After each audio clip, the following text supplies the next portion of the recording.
Hello everyone, today I'm here with Saffron Olive, is that how I pronounce her name?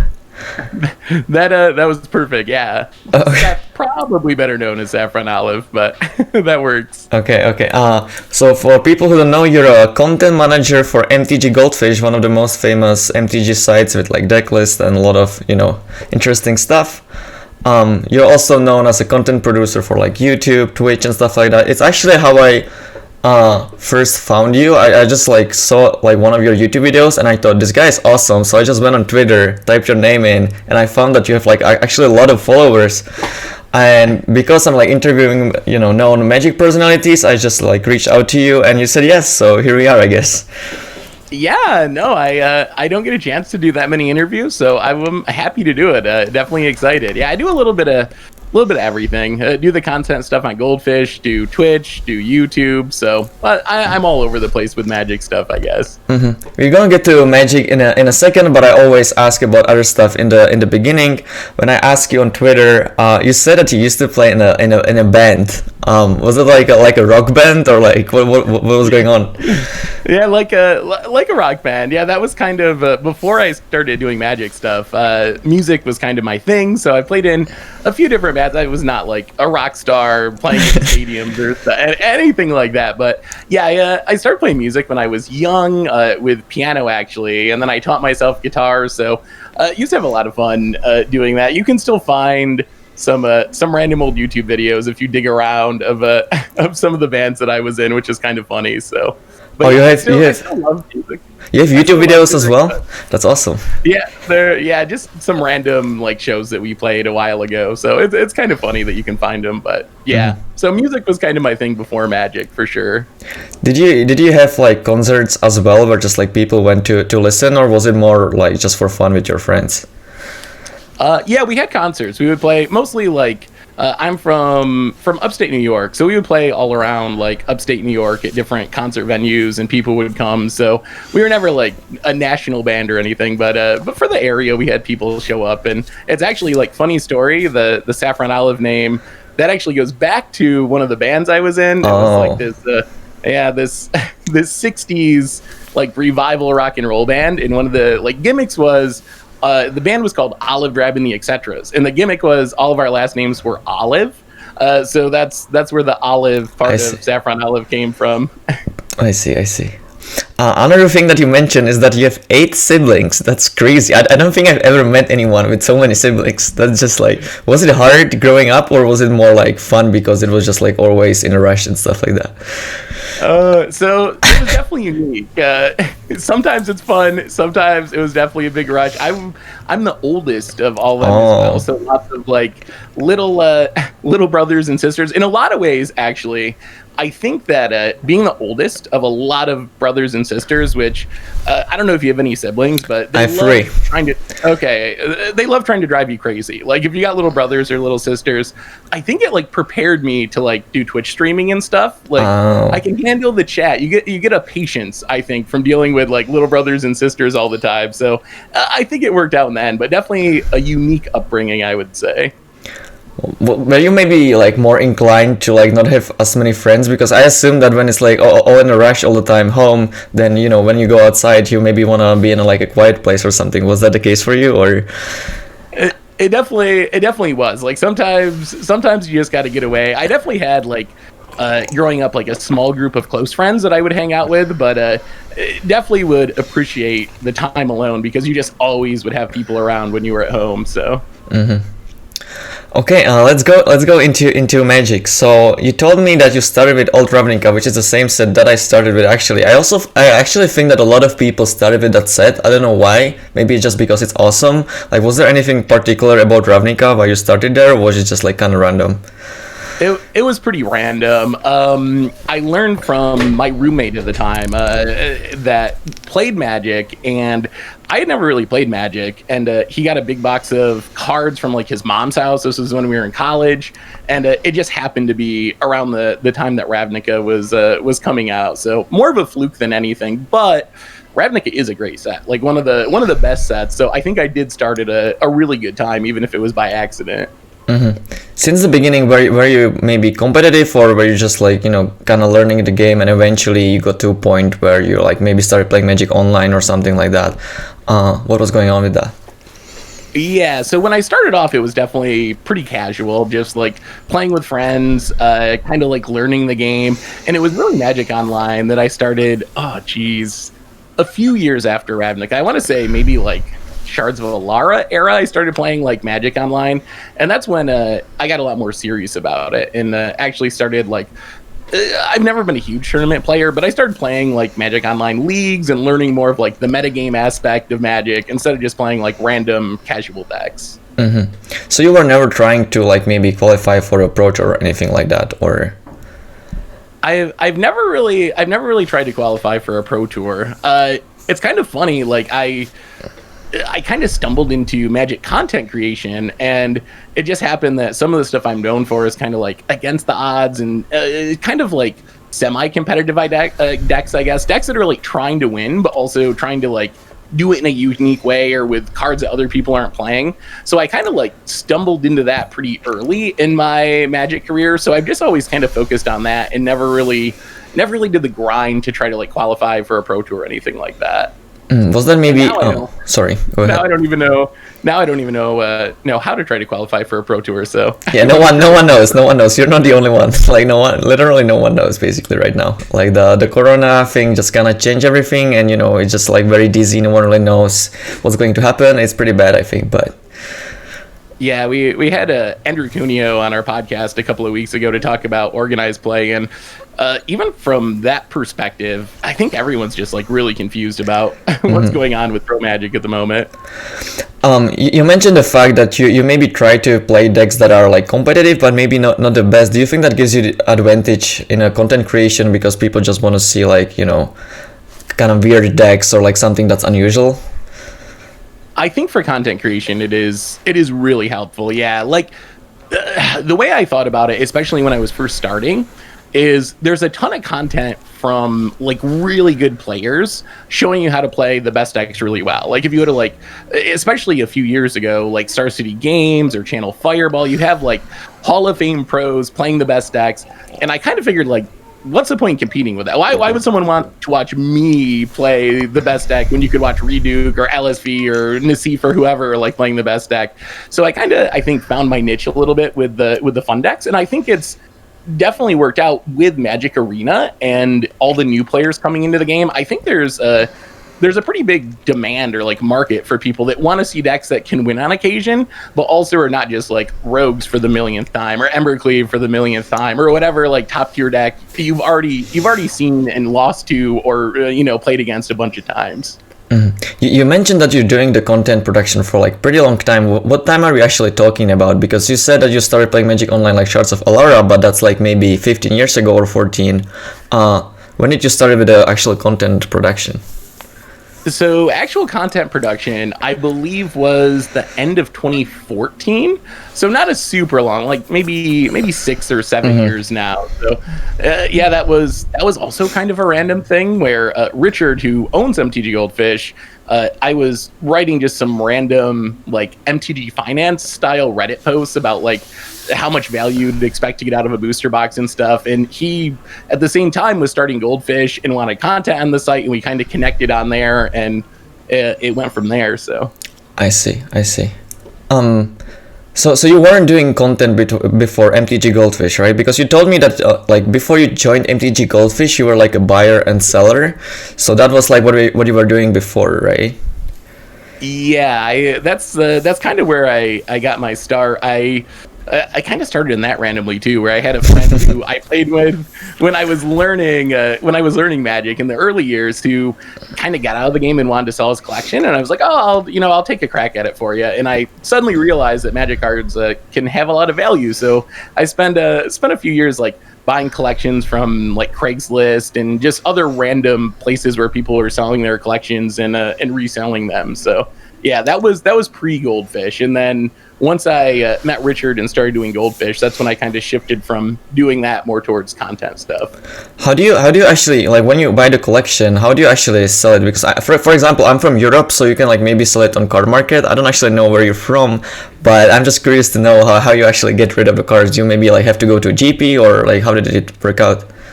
Yeah, so I'm from the U.S., so unfortunately we don't have card market. Yeah. I wish we did. Every time I end up talking about card prices on my Twitter, I'll always have some like European followers. It's like, wow, the cards are like so much cheaper for us over here because we have Magic Card Market. But we have like TCG Player is sort of similar, where you can sell cards, or like eBay or buy list. So I did do it online. I didn't actually like vend any events in person, like go to a GP and get a booth or anything. But yeah, it was all online, either through like eBay or TCG Player, or buy list for some stuff. Mm-hmm. You're working for MTG Goldfish. Did you maybe ever talk to the owner that you might create something similar to Card Market? Because as you said, like, it's way cheaper than, you know, for people in USA. Maybe that would be useful to have something similar there. Did you ever consider that? That's actually a really good idea. I've never talked to Richard about it, but I probably should, because I would love to have something like Card Market over here in the US. It's just so strange that it doesn't exist, right? Because like America is the place where, you know, Magic started. It's the biggest there. I would just assume that some site like that exists, but apparently it doesn't. It's just kind of weird. I don't know.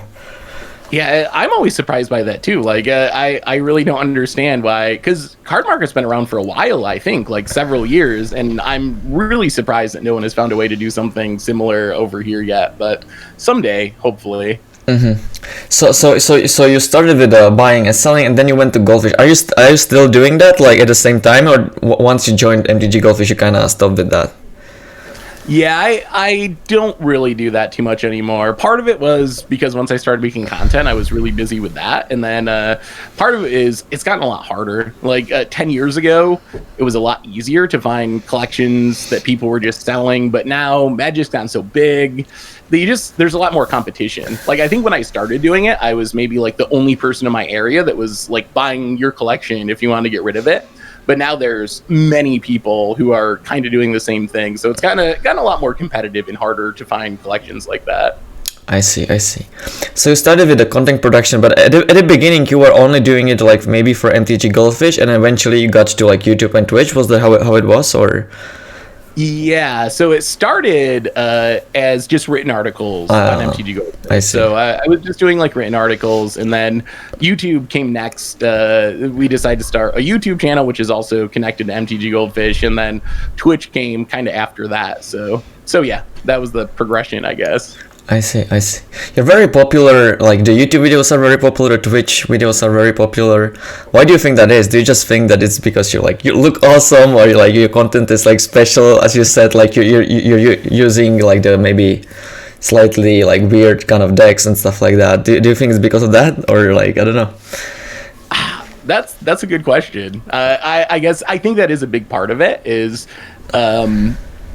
like I said before, especially when I started, there was a lot of spike content of the best decks and not so much of the more like casual or semi-competitive content. It's definitely changed a lot. There's way more content that is not playing the best decks now than there was a few years ago. But I think that was a big part of it. And the beard probably doesn't hurt. People seem to like the beard. I assume so. I assume so. Was it popular since the beginning, or like eventually you're doing it for 7 years now? Like maybe like over the time you kind of found what people want to see, and now like it's obviously popular. Was it like that since the beginning, or did you eventually kind of have to get there? Yeah, sort of like oddly, it really kind of became popular right away. I think actually like maybe the most popular, as far as just like the number of YouTube views or whatever, was actually like more towards the early years. And I think it's kind of what we were talking about before, where back then there just wasn't really many people making that kind of content, and now there's a lot of different options where people are doing similar content. But yeah, it took off surprisingly quickly, I would say. Mm-hmm. I actually didn't see like all the videos that you did. always doing like a video just from like maybe playing Magic Arena, or do you sometimes do like videos that have like nothing to do with like any of the computer programs, but you just like maybe play with someone on the table, or like any other kind of videos? Are you like doing anything like that?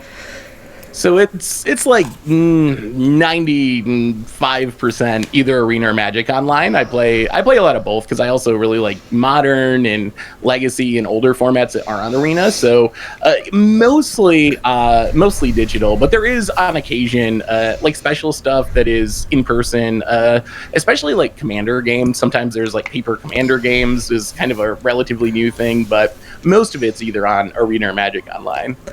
Why that is? Do you just think that it would be less popular, or it's just maybe like too much work compared to just like streaming from computer, or what's the reason? It's definitely the too much work. I think it's way more effort to do it in paper. Like the nice thing about Arena and Magic Online is you always have an opponent. Like you can just build a deck and click a button and you're playing against someone. If you're going to do it in paper, you have to like find an opponent and they have to have a deck or maybe even multiple decks, and you got to get to the same place. And I think it's also partly because of how Goldfish is set up. I do a lot of content with Krim and Tomer, who also work for MTG Goldfish, and Richard, and we're all spread out through like Canada and the West Coast of the United States, and I'm on the East Coast. So the people that I play with a lot are very far away from me, which makes it a lot harder to do paper content as well. And I also like live in a pretty rural area of upstate New York, so there's also not a ton of Magic players or even like good Magic shops around here. So digital has always been a kind of the main thing I've done. Yeah, I was just curious about that because most of the content producers from Magic are similar to you. They just do like, Arena, Draft or something. But I saw like some of the Japanese content producers, and they do like a lot of like live content. And before I saw that, I would never actually think of that. But those videos are like more popular than the computer ones. They maybe go like to like a place hunting for like a Black Lotus or something, and it has a lot of views. So I'm just like curious to ask another content producer about that. But I guess it makes sense. I think there's more potential there too. I think that more stuff that you can do in real life and outside of Arena and Magic Online is actually something that we could see more of in the future in content. So I think that's kind of like an untapped area of content that there's just not as much as there should be at this point. Yeah, I think so as well. Maybe you can go to like a street and like ask random people if they know Magic the Gathering or something, like I don't know. That would actually be kind of funny, like a late night talk show. Some of the segments they do on that would be pretty interesting. Mm-hmm. Do you think that Magic is thriving right now? Like, do you think there are more players because of all the content producers? Or I don't actually know how it is. Like, Wizards say that like there are more and more Magic players, but I'm actually not sure if it's true. Like do you have an insight about that? That is a really hard question. So for everything we hear from Wizards is more players than ever, they're making more money than ever, but then there's this weird disconnect where on the other side, like organized play has kind of been a mess lately. There's always complaints about things like Arena, whether it's bugs or how hard it is to get cards or charging double wild cards for historic. So there's like this weird disconnect. I think that Magic is doing pretty well overall, and I think part of it is like I think Wizards is really focused on casual players. Mm-hmm. Like, I think that there's, like, Magic is shifting away. My opinion is that Magic is kind of shifting away from focusing on the pros and the content producers and, like, that aspect, the celebrity aspect of the community. And instead, they're really happy to sell secret lair drops to people who maybe never have posted on Magic Twitter or go to a local game store or commander decks to those type of people. So I do think they're making more money than ever and there are more players than ever. But I also feel like they're kind of moving away from the pro scene and the content creator scene and stuff that has made Magic successful over the past years. I think they're going in a different direction now. Well, I understand the argument with pros, but like can the content producers like also work for the casual players as well? Like you don't have to make a content about like making the right play, but you can just like play like a commander game and something awesome happens.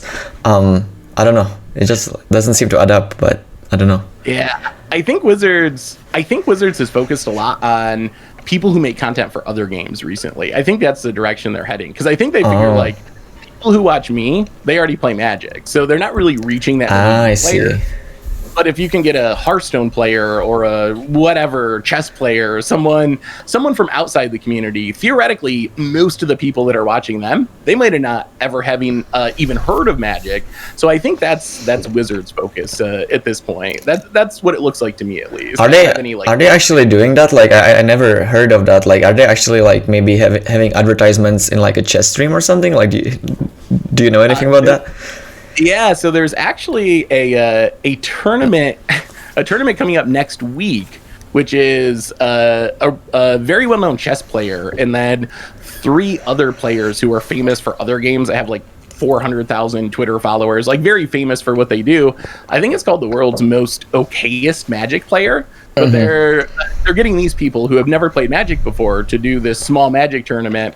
They also had like the Mr. Beast tournament on Magic Arena recently, who's a huge YouTuber that has nothing to do with Magic at all. So there are some signs that's kind of where Wizards is trying to head with content creation, I think. Is that the thing where LSV is in the video, or is that something different? I think that's something different. Okay. Altogether, there's so many things going on. It's hard to keep track of all of them. Yeah. Wow. Like if you haven't told me, I would have like no idea that things like that are happening. It's just like so out of my like zone that I don't know. It's interesting. Like I'm glad you gave me the insight. I had no idea. Yeah, and I mean I don't think it's necessarily a bad plan. Like I don't know. There are a lot of potential customers or players who maybe have never heard of Magic that follow these people, so it's a little bit, I feel bad for the people who've been doing this for a long time, especially the pros, like who've been doing this for a long time, but I don't know, maybe it'll work and we'll bring new people in and it'll make things better for everyone overall. Like I think bringing more new players into the game, regardless of how it happens, is probably a positive for everyone. So, do you think that Magic can strive even if the pro scene doesn't exist? Like, do you think it's important? It might actually like not be. I don't know. Jeez. I want to say yes because I love watching competitive Magic. Like having like GP coverage get canceled a couple years ago and all the stuff that's changed. Like for me, I really love that stuff, and for me, it's a big deal. At the same time, I actually don't know how important it is compared to all the other stuff Wizards can do. So it matters to me, but I'm not sure it actually has that big of an impact on the bottom line. And I think it's kind of the same with me personally, like my content. Like it's easy to think that big content producers are really important to keeping the game going, but when you consider that like even the most popular Magic content producers are getting 100,000 views on their videos or something, and there's theoretically 20 million or 40 million Magic players out there, like that's really not that big of a number. So I think we all tend to overvalue ourselves to some extent a little bit and think we're more important to the game than we actually are. At least that's how I view it. So. Well, the argument was always that, you know, even if the people don't really become pros or ever qualify, just because the Pro Tour exists, it might, you know, it's like something to aspire for, and that's the reason why maybe they are playing, but maybe that's actually not the case. Like, I'm not actually sure whether that's the case, so you might be right. Yeah. I do think that the current system is not good for anyone because it doesn't feel attainable. Like, that's the biggest problem. Yeah, I agree. I really miss that aspect of it, and I feel like even if you are probably never going to be a pro Magic player, like that's a reason to tune in and stay engaged and watch the tournament. So I do think that it does matter to some extent, but I guess we'll find out because things have definitely changed a lot in the arena era of Magic, and we'll see. Like I have no idea what pro play is going to look like a year from now or 2 years from now. So okay, well that will be all for today. Thanks for your time. It was awesome talking with you. Yeah, thanks for having me. It was a blast. Before I end the video, maybe you want to tell people where they can find you on the internet if you want. Well, you can find me on Twitter at Saffron Olive, and otherwise MTG Goldfish on Twitch, on YouTube, or just mtggoldfish.com, the website. So if you go to MTG Goldfish place, you will likely find me there. All right, thank you. If you guys like the video, please click on the like and subscribe button. Don't forget to follow, Mr. Olive. And see you next time. Bye bye.